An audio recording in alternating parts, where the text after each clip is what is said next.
నేను జనసేన తెలంగాణ వీరమహిళ విభాగం చైర్పర్సన్. ఏదైతే కవిత గారు మొన్న కామెంట్స్ చేశారో, కవిత గారు నేను ఒకటే మిమ్మల్ని అడుగుతున్నాను, మీరు కూడా మా పవన్ కళ్యాణ్ గారిని అనేంత స్థాయిలో ఉన్నారండి. తెలంగాణ ఆడబిడ్డల పరువంతా తీసుకుపోయి గంగలు కలిపారు. మీరు సారా వ్యాపారం చేశారు, స్కామ్లో ఇరుక్కున్నారు, జైల్లో ఉండొచ్చారు. అలాంటి మీరు కూడా మా అధ్యక్షులు పవన్ కళ్యాణ్ గారిని అంటుంటే మాకు నిజంగా నవ్వొచ్చిందండి. ఫస్ట్ మాకు బాధపడ్డాం, కానీ మీరు అంటుంటే నవ్వొస్తుంది. ఎందుకంటే మీరు ఎవరైతే ఆడబిడ్డలకి మీరు ఏం చేశారండి? నేను ఒకటే మిమ్మల్ని అడుగుతున్నాను, 10 ఏళ్ళు మీరు అధికారంలో ఉన్నారు. కేసీఆర్ లేకపోతే కవిత ఎక్కడుంది? కేసీఆర్ 3 అక్షరాలు లేకపోతే కవిత, అసలు కవిత అనే వాళ్ళని ఎవరన్నా గుర్తుపడతారా? అలాగే పవన్ కళ్యాణ్ గారిని అనే ముందు ఒక్కటి కాదండి, 100 సార్లు మీరు ఆలోచించుకోవాలి ఎవరైనా కానీ. అలాగే మొన్న పవన్ కళ్యాణ్ గారు ఎవ్వరు చేయని విధంగా ఆంధ్రప్రదేశ్లో ఎలాంటి అభివృద్ధులు చేస్తున్నారో ఒక్కసారి మీరు వీడియోలు చూడండి. మీకు కనబడకపోతే రోజు మీరు మీడియా చూస్తారేమో కదా, అలా కనబడట్లేదా? లేకపోతే మా జనసేన పార్టీ పేజ్లోకి రండి, అలా తెలుస్తాయి మీకు ఎలా చేస్తున్నారండి. ఆయన కన్న కొడుకు కూడా ప్రమాదం జరిగితే అవన్నీ కూడా పక్కన పెట్టి ప్రజల గురించి ఆ రోజు ప్రజల్లో ఉండి అక్కడంతా చూసుకున్న తర్వాతనే కన్న కొడుకు దగ్గరికి పోయారండి. అది రియల్ పొలిటీషియన్ అండి. మీరు చేసేది ఏంటి? సారా వ్యాపారాలు, స్కామ్లు అవన్నీ చేస్తే రియల్ పొలిటీషియన్స్ అవుతారా? అలాంటి స్కామ్లు అవన్నీ మా అధ్యక్షుల వారికి రావు, మా జనసేన పార్టీకి రావండి.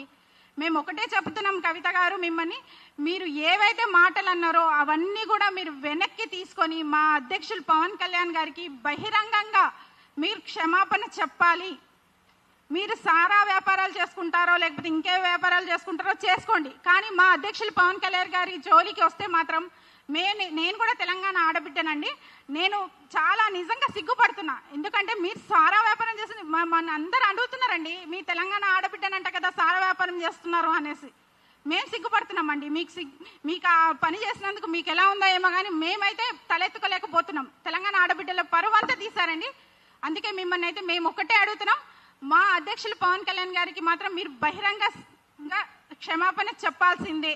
ఇది మేము మా జనసేన పార్టీ తెలంగాణ నుంచి, మా మహిళా విభాగం నుంచి కూడా మేము డిమాండ్ చేస్తున్నామండి. నా పేరు సైదల శ్రీనివాస్, ఉమ్మడి ఆదిలాబాద్ జిల్లా ఇన్ఛార్జ్. ముఖ్యంగా ఏదైతే కవిత గారు మా ఏపీ డిప్యూటీ సీఎం, మా అధ్యక్షుడు శ్రీ పవన్ కళ్యాణ్ గారి మీద చేసిన వ్యాఖ్యలకు మేము ఈడికి వచ్చి ప్రెస్ మీట్ పెట్టాల్సిన పరిస్థితిని ఆమె తీసుకొచ్చింది. ఫస్ట్ వాళ్ళ అయ్యా ఏదైతే సీఎం అయిన తర్వాత మాజీ సీఎం కేసీఆర్ గారు ఒక్క దళితుడిని సీఎం చేస్తా అన్నాడు. ఏమైంది? ఆయన సీఎం అయిపోయిండు, ఇంకా దళితుడు సీఎం లేడు, ఏం లేదా, అయిపోయింది. అట్లాగే ఆయన గవర్నమెంట్లో ఉప ముఖ్యమంత్రిగా రాజయ్య గారిని చేశారు, ఒక ఎస్సీ మాదిగ బిడ్డను. ఏమైంది? 6 నెలల్లో ఆయన తీసేసిండు.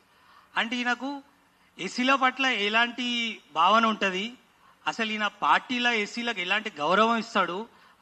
మీ అయ్య దగ్గర నుండి, మీ అన్న దగ్గర నుండి మేము నేర్చుకోవాలి. ఇక నువ్వు మా సార్ గురించి మాట్లాడే స్టేజ్, నువ్వు ఒకవేళ ఒక ఇంటర్వ్యూలో ఒక మేడం నిన్ను క్వశ్చన్ వేసినప్పుడు నువ్వేమన్నావు అంటే, మీరు ఒకవేళ సీఎం అయితే మీరు ఏం చేస్తారు అక్క అని నిన్ను అడిగితే, ఆ మేడం నువ్వు చెప్పిన సమాధానం, నేను సంపూర్ణంగా మద్యపాన నిషేధం చేస్తా నేను ఒకవేళ సీఎం అయితే అని అన్నావు. ఏమైందక్క? రాజకీయంగా మీరు 2వ సారి సీఎం కాగానే నువ్వే లిక్కర్ స్కామ్లు ఇరుక్కొని జైలుకు పోయినావు. ఇక మీరు చెప్పే మాటలు ఎట్లుంటాయంటే మొత్తం తెలంగాణకు మేమే అని అంటావు, అన్ని కులాలకు అన్ని మతాలకు మేమే అన్ని దగ్గరుండి చేస్తామంటావు. ఏమైందాక అందరినీ మీరు మొత్తం మీ ఫ్యామిలీ 4 కలిసిర్రు, ఉన్నది మొత్తం ఊడ్చుకున్నారు, తినేసిర్రు. జాబులల్లో అన్ని లొల్లిలే. ఏడ చూడు మీదే ఉంటుంది. ఎవడన్నా గవర్నమెంట్ జాబునికి ఏం ప్రాబ్లం చేయాలన్నా మీరే అక్క. ఇవన్నీ మీరు తగ్గించుకొని మా సార్ గురించి ఇంకోసారి నువ్వు మాట్లాడేటప్పుడు ఒళ్ళు దగ్గర పెట్టుకొని మాట్లాడక్క. తెలంగాణలో మేము ఆయన హార్డ్ కోర్ కార్యకర్తలు ఉన్నాం, లీడర్లు ఉన్నాం అక్క. మమ్మలను రెచ్చగొట్టి మీ ఇంటి మీద దాకా తెచ్చుకోవద్దు. నువ్వు ఇంకోసారి మాట్లాడేటప్పుడు ఒళ్ళు దగ్గర పెట్టుకొని మాట్లాడక్క. ఇది మేము మా జనసేన పార్టీ తరఫున నిన్ను హెచ్చరిస్తున్నాం. ఇంకోసారి ఇది రిపీట్ కాకుండా చూసుకో అక్క.